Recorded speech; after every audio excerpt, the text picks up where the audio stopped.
Selamat pagi jemaat yang dikasihi Tuhan, Shalom. Pagi hari ini saya akan menyampaikan firman dengan judul Hidup Sehat. Kita akan baca 1 Tesalonika 5 ayat 23 yang berbunyi demikian. 1 Tesalonika 5 ayat 23. Semoga Allah damai sejahtera menguduskan kamu seluruhnya dan semoga roh, jiwa dan tubuhmu terpelihara sempurna dengan tak bercacat pada kedatangan Yesus Kristus Tuhan kita. 3 Yohanes 1 ayat 2, saudaraku yang kekasih, aku berdoa semoga engkau baik-baik dan sehat-sehat saja dalam segala sesuatu sama seperti jiwamu baik-baik saja. Amin. Saudara sekalian, pada masa kini ada banyak orang yang mengejar kesembuhan. Pergi ke dokter yang terkenal, makan obat yang paling mahal. Tidak salah, tetapi saya percaya bahwa ada yang lebih penting daripada kesembuhan, yaitu kesehatan. Sebab kalau orang sembuh berarti dia harus sakit dulu. Tapi kalau orang sehat, dia memiliki kondisi yang prima yang dia jaga dengan baik.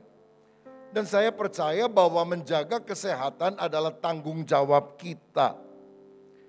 Misalnya kalau kita punya mobil baru keluar dari showroom mobil, dipakai setiap hari tapi tidak pernah dirawat, tidak pernah diservis, tidak pernah ganti oli, pakai bensin oplosan, kira-kira akan awet atau tidak? Tentu tidak. Tapi kalau mobil yang sama dirawat, diservis, menggunakan bahan bakar yang memang memadai untuk hal itu, maka umurnya akan jauh lebih panjang. Begitu juga Tuhan ingin agar kita memelihara kesehatan tubuh, agar kita bisa panjang umur untuk melayani Tuhan. Pelayanan kita tidak terhambat, juga di dalam keluarga kita bisa menjadi berkat lebih panjang dibandingkan kalau kita tidak merawat tubuh kita. Ada yang berkata begini, umur kan ditentukan oleh Tuhan. Jadi apakah saya menjaga kesehatan atau tidak menjaga kesehatan, kan itu tidak akan memperpanjang umur saya. Terhadap pemikiran atau pertanyaan seperti itu ada dua jawaban yang saya bisa berikan. Yang pertama, kalau kita pun berumur panjang katakan, tapi kita tidak memelihara kesehatan, maka yang berbeda adalah kualitas hidupnya. Untuk apa panjang umur tapi sakit-sakitan? Mungkin umurnya bisa sampai 70, tapi dari sejak umur 50 sudah kena stroke dan 20 tahun berada di ranjang dan harus menyulitkan orang yang ada di sekitar. Bukankah lebih baik kita menjaga kesehatan sehingga ketika Tuhan memanggil kita seperti Musa, kondisi kita juga tetap prima. Lagi pula yang kedua, kita harus ingat selain faktor kedaulatan Allah yang menentukan, ada faktor kehendak bebas manusia, free will. Jadi ada ketetapan Allah yang tidak bisa dibantah. Karena hanya melibatkan kedaulatan Allah dan bukan tanggung jawab manusia. Misalnya, kita dilahirkan dalam keluarga dari orang tua kita.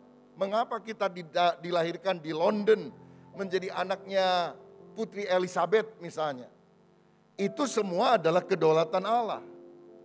Tetapi ada hal-hal yang sifatnya melibatkan tanggung jawab manusia. Kalau hanya berdasarkan kedaulatan Allah sifatnya mutlak, tidak bisa diganggu-gugat. Tapi ada kehendak Allah yang sifatnya relatif. Bisa terjadi atau bisa tidak terjadi karena melibatkan tanggung jawab manusia.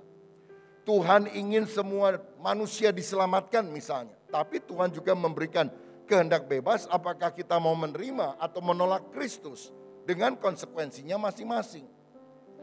Begitu juga dengan soal kesehatan. Mazmur 90 ayat 10 berkata, umur hidup kami 70, kalau kami kuat 80. Tetapi saudara, walaupun Tuhan ingin kita panjang umur minimal 70-80 tahun, tapi kalau pada usia 30 tahun saudara mengambil silet dan kemudian memotong urat nadi, pasti akan mati. Karena kita juga memiliki kehendak bebas, kita bukan robot. Karenanya mari kita menjaga kesehatan karena itu bagian daripada tanggung jawab kita kepada tubuh yang Tuhan berikan kepada kita. Dalam 1 Korintus 6 ayat 19 firman Tuhan berkata, atau tidak tahukah kamu bahwa tubuhmu adalah bait Roh Kudus yang diam di dalam kamu. Roh Kudus tinggal di dalam hati kita. Perkara-perkara ilahi dan rohani yang Tuhan titipkan dalam hidup kita dibungkus dalam istilah Paulus bejana tanah liat yang terbatas. Sehingga kita harus menjaga supaya bejana tanah liat itu walaupun tidak kekal bejana tanah liat ini, tetapi punya umur rentang waktu yang panjang. Karenanya jangan kita merusak bait Allah misalnya dengan narkoba, dengan minuman beralkohol atau merokok misalnya. Ada orang Kristen masih merokok, dia bilang kan gak ada ayatnya di Alkitab dilarang merokok. Ya memang di Alkitab gak ada, di pom bensin ada saudara. Tapi bukankah firman Tuhan misalnya dalam 2 Korintus 7 ayat 1 berkata, jauhkan dirimu dari pencemaran rohani dan juga pencemaran jasmani. Apa itu pencemaran secara jasmani? Salah satunya tidak merokok. Saudara-saudara, bisa juga orang tidak berolahraga, menjaga kebugaran tubuhnya. Itu juga adalah hal yang bisa lebih cepat merusak bait Allah ini. Karenanya penting sekali untuk kita menjaga kesehatan. Saya beberapa bulan terakhir sudah harus bepergian ke banyak kota karena ada tugas dari sinode kita mengadakan sidang majelis daerah para pendeta di mana-mana. Jadi saya sudah terbang ke Medan, ke Batam, ke Makassar, kemudian saya juga ke Balikpapan, berdoa di titik nol IKN. Karena kita tahu pemindahan ibu kota ini adalah sesuatu yang sangat besar, membutuhkan keberanian besar, dana besar, tantangan besar. Dan banyak hal-hal yang lain yang bisa saja menghambat semuanya. Karena ini adalah sesuatu yang sangat luar biasa. Mungkin 500 triliun itu dana yang dibutuhkan saudara sekalian. Kalau itu bisa berhasil, saya percaya seperti banyak negara yang berkembang, ibu kota Australia bukan Sydney misalnya yang ramai, tetapi Canberra. Ibu kota Amerika bukan New York yang padat luar biasa, tetapi Washington DC. Begitu selanjutnya. Tetapi ini kan membutuhkan kerjasama dan sesuatu yang luar biasa. Kemungkinan gagal besar.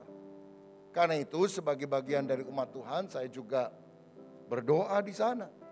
Dan untuk menempuh perjalanan itu kan sekarang, apalagi sekarang, pesawat itu sudah nggak ada antigen, nggak ada PCR.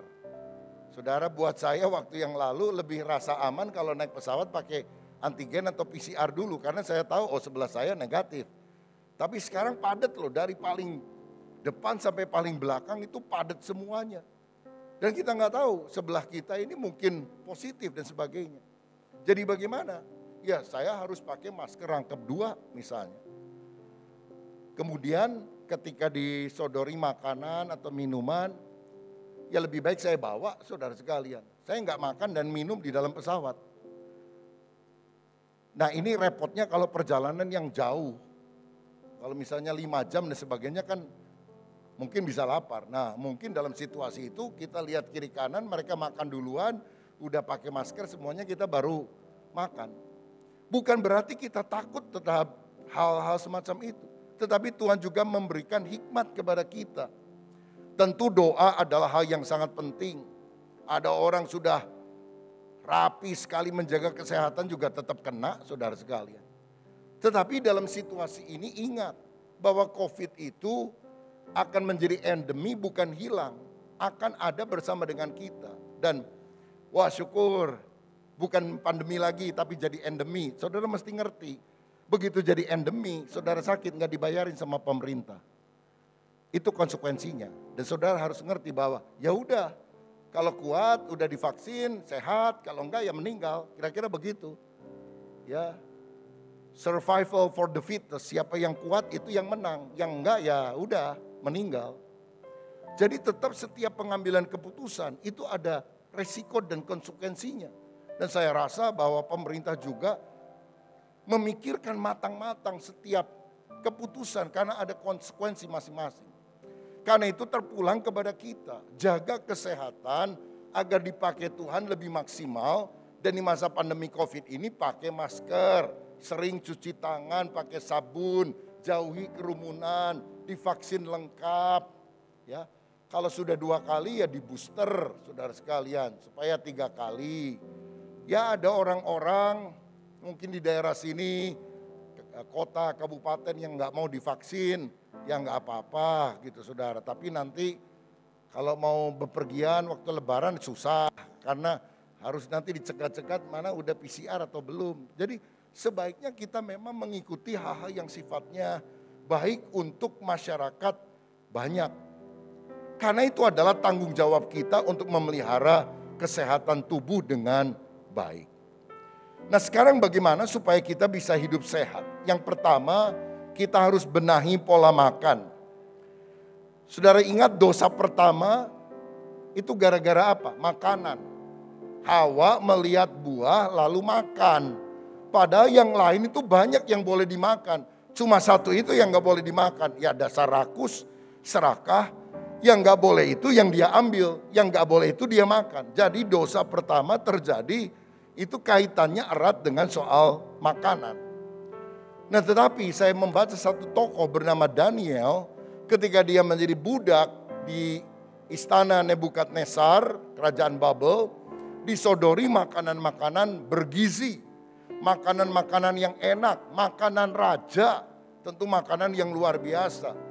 Tapi apa tekad Daniel? Daniel berketetapan untuk tidak menajiskan diri dengan santapan raja dan dengan anggur yang biasa diminum raja.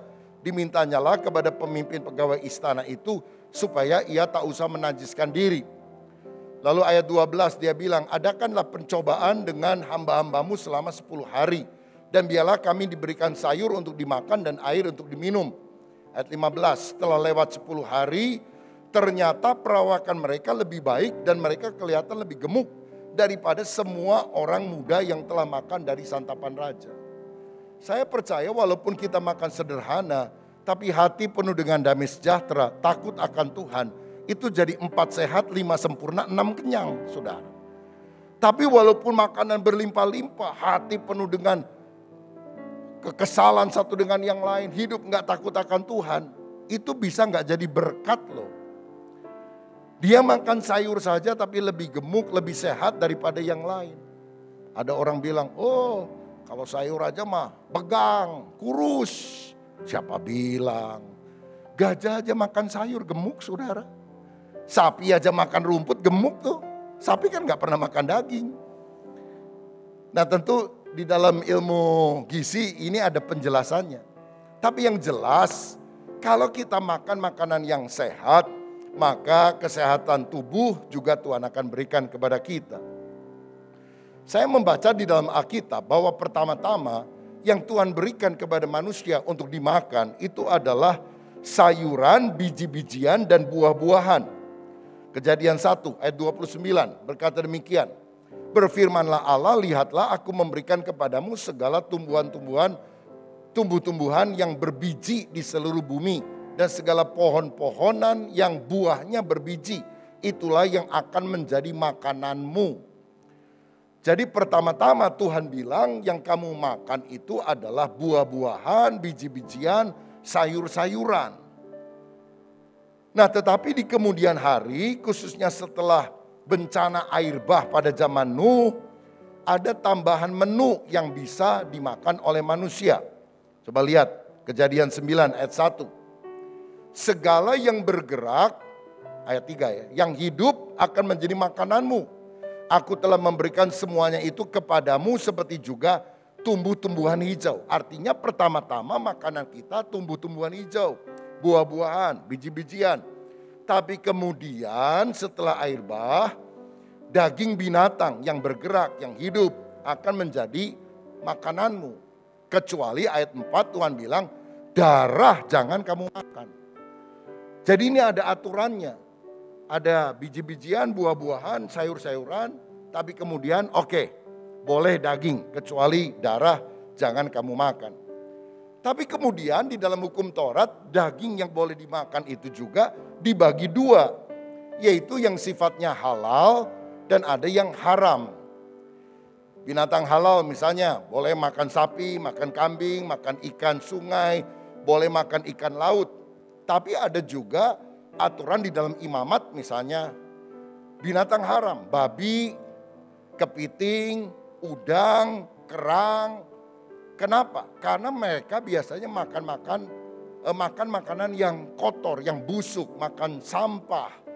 Atau berada di dasar laut sehingga kotoran itu semuanya akan mengendap ke bawah dan itu yang kemudian diambil oleh kerang dan sebagainya. Karenanya Tuhan memberikan aturan ini supaya manusia menjadi sehat sebetulnya. Pertanyaannya, setelah kita hidup pada masa perjanjian baru, pada masa kini, apakah memang masih dibedakan antara halal dan haram? Matius 15 ayat 11, Yesus berkata, bukan yang masuk ke dalam mulut yang menajiskan orang, melainkan yang keluar dari mulut, itulah yang menajiskan orang. Tidak tahukah kamu bahwa segala sesuatu yang masuk ke dalam mulut, turun ke dalam perut, lalu dibuang di jamban. Tetapi apa yang keluar dari mulut berasal dari hati dan itulah yang menajiskan orang. Jadi Yesus bilang, sebetulnya yang masuk itu halal, yang keluar itu yang haram. Keluar dari hati yang busuk, keluar dari mulut yang jahat. Jadi sederhananya begini, babi yang masuk halal. Saudara makan babi, halal. Saudara maki orang, babi lu, babinya yang keluar. Itu yang haram, saudara.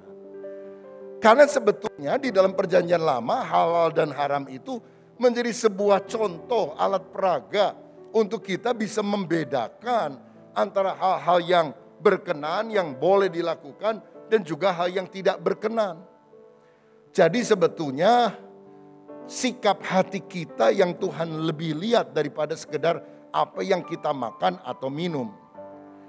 Namun kalau Tuhan memberikan perintah atau larangan, walaupun kita bukan lagi terikat di dalam hukum agama, hukum Taurat, harus membedakan halal dan haram. Kita juga sekarang menyadari bahwa ada hukum kesehatan. Misalnya begini saudara, oh kalau begitu sekarang orang Kristen boleh makan apa saja. Apakah itu berarti kita makan sembarangan? Kan Paulus juga berkata, segala sesuatu diperbolehkan, tapi tidak segala sesuatu berguna. Boleh makan segala sesuatu. Apa saudara makan cecek, makan lalat, makan tikus, makan cacing? Boleh, tapi tidak semua berguna. Nah, di sini ada hukum kesehatan yang kita harus pikirkan. Walaupun kita tidak lagi cari-cari ini apa ya, ini apa ya, ini apa ya. Sehingga ribet banget gitu hidup. Ya, haram, halal, haram, halal. Ya, rumus yang sederhana, sedikit halal, banyak haram gitu saudara. Ya sedikit-sedikit aja. Tapi kalau kita tahu udang, oke, saya makan dikit, kepiting jarang-jarang makan, kadang-kadang. Babi ya enak juga sih saudara ya. Tapi ya harus jaga diri. Jangan habis makan sate babi, cuci mulutnya duren gitu saudara. Aduh bahaya Cim, nanti darah tinggi. Tenang cu, darah Yesus lebih tinggi. Nah ini mencobai Tuhan namanya saudara. Jadi kita tidak lagi berada dalam hukum Taurat. Kita ada dalam hukum Kristus, hukum kasih karunia. Tetapi masalah kesehatan juga kita harus perhatikan. Jadi jaga makanan kita. Nah satu hal yang saya juga mau sampaikan dalam kaitan dengan makanan. Segala sesuatu itu ada waktunya. Ada waktunya kita makan, ada waktunya kita tidak makan atau puasa. Tahun 2016 yang lalu ada seorang dokter dari Jepang yang mendapatkan hadiah Nobel. Karena teori atau penemuannya yang dikenal sekarang dengan nama autopagi. Menurut dokter ini di dalam studinya yang cukup lama, bahwa tubuh ini harus punya satu ritme untuk membersihkan diri dari dalam, membuang racun-racun dan mengganti sel-sel yang lama dengan sel-sel baru sehingga ada peremajaan. Itu yang disebut autopagi. Bagaimana caranya? Dia menyarankan Anda makan paling lama, paling malam jam 6 atau jam 7. Dan kemudian skip itu makan pagi, tidak makan pagi, makannya siang jam 12 atau jam 1. Maka ketika ada rasa lapar itu, maka racun-racun tubuh dibuang. Kemudian juga peremajaan kulit, peremajaan sel itu mulai terjadi. Jadi ini adalah penggantian sel-sel yang busuk menjadi sel-sel yang baru. Ini adalah pembuangan racun-racun tubuh dari dalam. Jadi rupanya ketika Alkitab mengajarkan kita untuk berpuasa, itu bukan hanya ada aspek rohaninya, saudara. Tapi ternyata sekarang ditemukan bahwa ketika orang berpuasa itu lebih menyehatkan tubuh. Karena itu saya mendorong kita sepanjang bulan April yang tinggal beberapa hari, kita ambil waktu untuk puasa. Ini kebetulan lingkungan sekitar kita juga akan puasa kan. Jadi ikutlah berpuasa. Tentu bukan hanya dengan tujuan kesehatan tubuh, autopagi, tapi kita juga berdoa. Jadi waktunya makan, kita ganti dengan makan firman, berdoa. Jadi bagaimana caranya? Akhiri makan jam 6 sore atau jam 7 paling lambat. Lalu baru buka besoknya kira-kira jam 1 siang. Begitu saudara. Nah sepanjang waktu itu kita juga banyak berdoa, menyembah Tuhan. Dan gak usah pakai sahur ya. Gak usah pakai sahur karena autopagi kalau menurut Nobel 2016 itu. Saudara juga boleh puasa sama sekali tidak makan, tidak minum. Tapi kita juga boleh saja mengambil waktu puasa yaitu tetap minum air putih biasa. Atau kalau jangka waktunya lebih panjang, saudara mau pakai puasa Daniel, yaitu puasa dari makanan enak, hanya sayur-sayuran saja, boleh saja. Karena menurut saya setelah kita menjadi orang Kristen, yang mendasari itu bukan aturan, tapi kasih kita kepada Tuhan. Kasih bukan berarti tidak ada aturan, saudara. Tetapi kita melakukan semuanya karena kecintaan kepada Tuhan, bukan karena hukum agama. Dan ketika kita melakukannya, penelitian menunjukkan kesehatan tubuh, badan yang overweight, kelebihan berat badan itu bisa diatasi dengan autopagi semacam ini. Jadi gunakan juga waktu untuk berdoa. Karena hari-hari ini tantangan kesulitan sedang terjadi. Ya, perang Ukraina dan Rusia ini menimbulkan masalah. Apalagi Indonesia sekarang menjadi ketua presidensi G20. Sehingga Amerika udah bilang jangan undang Rusia. Australia juga sama. Tapi ini akan jadi masalah buat Indonesia, saudara sekalian. Karena Rusia juga berkeras. Dan kalau sampai terjadi negara-negara barat masuk perang dunia ketiga mungkin terjadi. Nah, saya minggu yang lalu di Bandung masuk di YouTube khotbah tentang perang dunia di akhir zaman.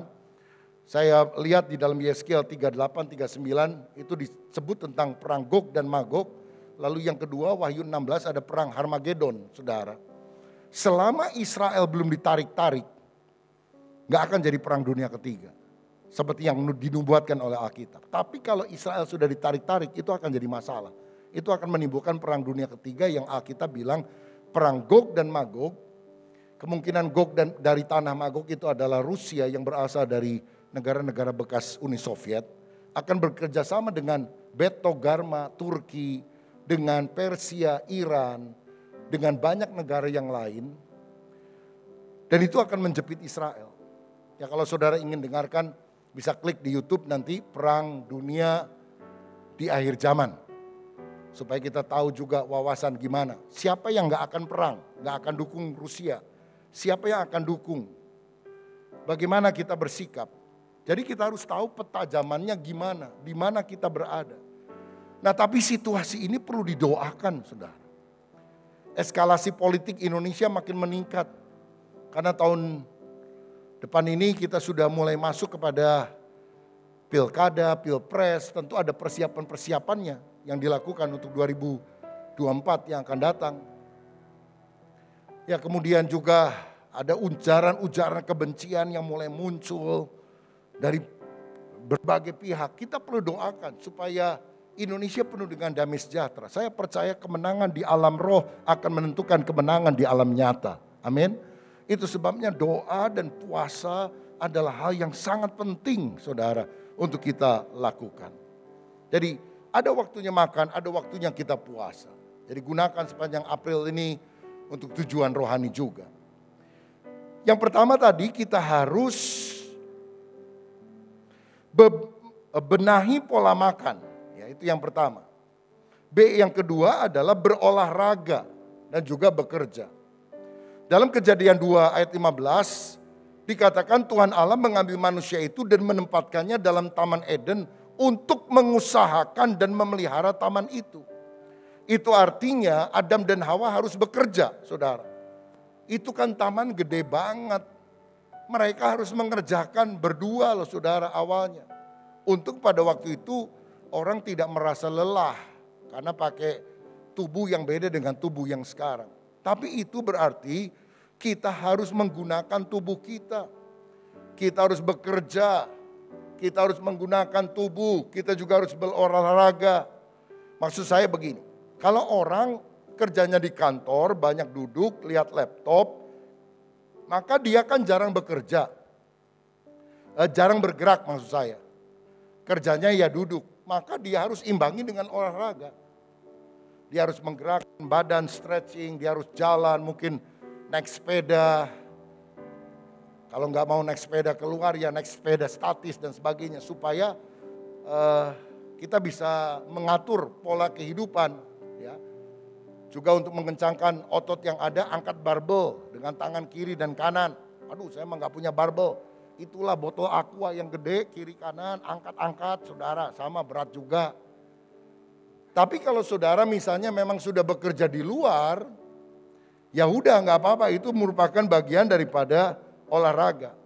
Seperti Yesus, saya yakin dia tidak pernah ke gym ya. Tapi Yesus itu kan tukang kayu, ngangkat-ngangkat kayu, belah-belah kayu. Itu sudah lebih dari olahraga saudara.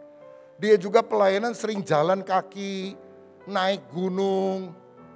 Kalau pagi berdoa di taman, cari udara segar. Itu adalah bagian keseimbangan hidup antara bekerja dengan cara duduk dan sebagainya. Tapi juga dengan menggerakkan badan yang ada. Nimba air. 1 Timotius 4 ayat 8 berkata, latihan badani terbatas gunanya, tetapi ibadah berguna dalam segala hal. Tidak berarti bahwa kemudian latihan badani atau olahraga itu tidak ada gunanya. Ada gunanya walaupun terbatas. Artinya apa? Dibutuhkan dalam hidup pada masa kini di dunia. Tapi ibadah itu menunjuk pada hidup kekal. Jadi jangan sampai olahraga tapi nggak olah roh. Kan gak jujur banyak orang saudara masih takut ke gereja, takut COVID. Tapi sesapedahan berani, ke mall berani, makan-makan sama temennya berani. Menurut saya ada masalah di dalam spirit yang sedang kendor. Bukan sekedar ketakutan. Kalau memang orang tidak berani kemana-mana, ya di rumah terus. Ini mah enggak saudara, makan-makan berani, ngopi berani. Ke gereja katanya takut COVID. Padahal di gereja semuanya pakai masker.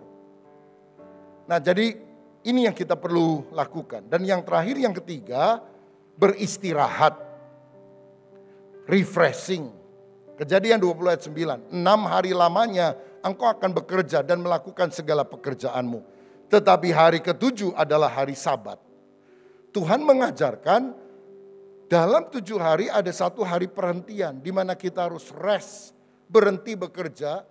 Dan menggunakan waktu itu untuk menjalin hubungan kasih dengan keluarga, dengan orang lain. Mengembalikan vitalitas hidup kita.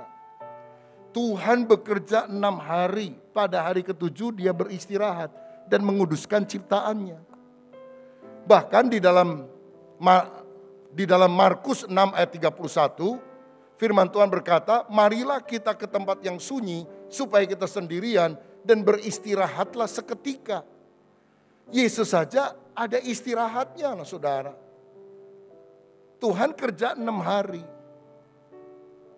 Orang Tasik kerja 7 hari. Lebih hebat dari Tuhan. Halo.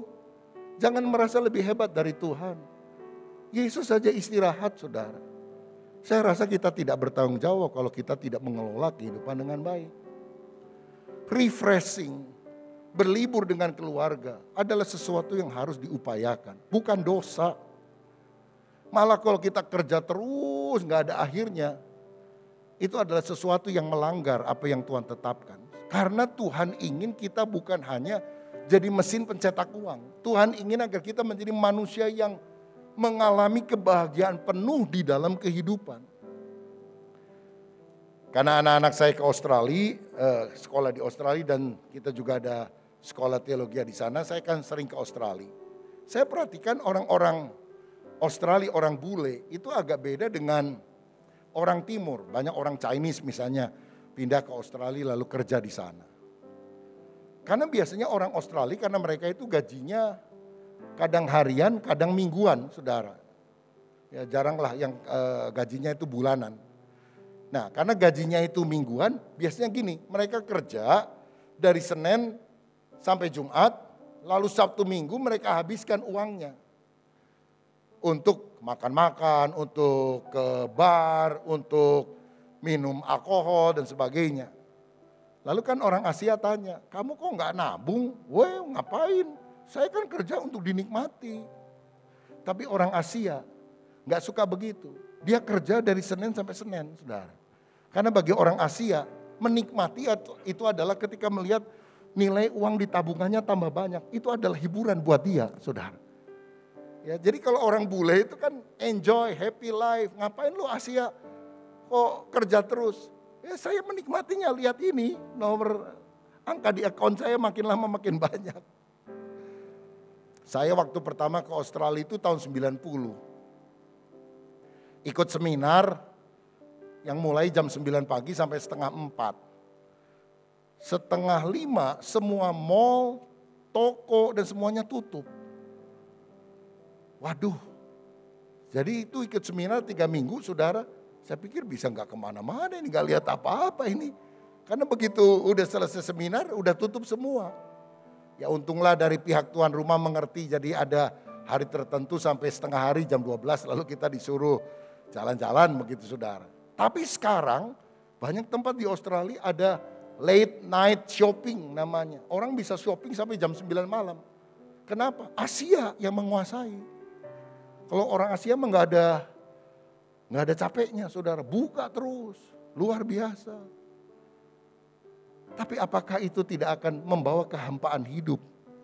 Kehidupan yang terlalu sibuk tapi lelah dan tidak ada relasi yang baik yang kita jalin dengan sesama manusia, dengan Tuhan. Hidup adalah pilihan, saudara yang punya kehidupan, saudara yang harus menentukan mana yang lebih baik dalam kehidupan kita. Mau kerja sampai usia berapa? Ataukah kita menjaga keseimbangan dalam kehidupan ini? Supaya hidup kita benar-benar bisa menikmati apa yang Tuhan berikan kepada kita. Ini doa saya supaya kita semua menjaga kehidupan dengan baik. Kita hidup sehat supaya bisa melayani Tuhan dalam rentang waktu yang lebih panjang. Tuhan Yesus memberkati kita. Amin. Haleluya. Mari kita berdiri bersama-sama.